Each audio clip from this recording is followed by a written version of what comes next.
Nous sommes en l'an 1300. Moi, je m'appelle Guillemette et je vis à Cucugnan depuis toujours. Et on est juste à la frontière avec l'Espagne et c'est la guerre. Mon cousin m'a fait appeler parce qu'il est malade. Il est soldat de la garnison. Est-ce que vous voulez m'accompagner? Oui. Oui. Alors on monte.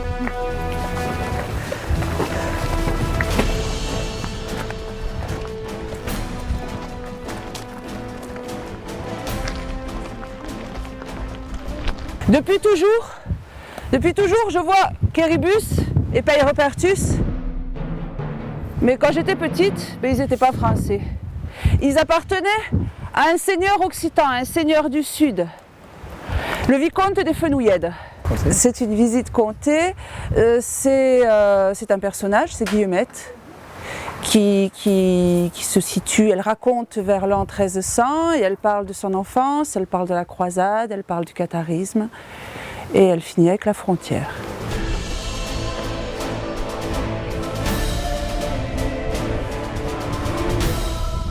Les religieux cathares, les bons hommes, avant la croisade, ils vivaient dans les villes, dans les villages, ils prêchaient en occitan, ils vivaient une vie simple, ils étaient pauvres. On les rencontre, ils sont toujours habillés avec de longues robes grises.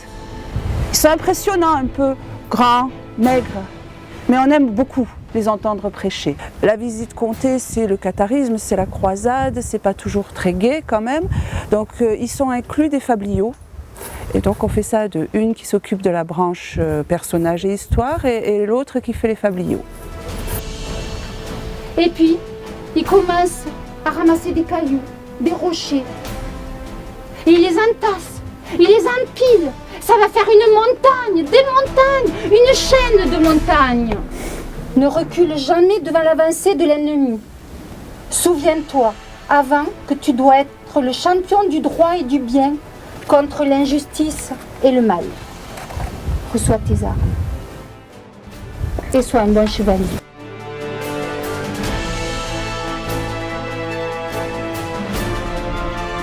Pierre II d'Aragon, il est parti tout seul. Il a fendu les rangs des ennemis. Il s'est retrouvé tout seul, ses chevaliers loin derrière lui. Et il a été tué.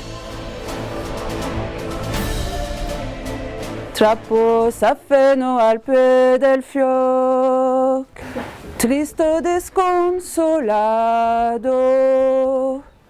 Tristo desconsolado.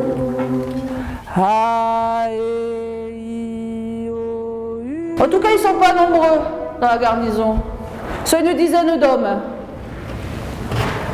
Et les journées sont très longues. On passe le temps à s'entraîner, à surveiller les environs.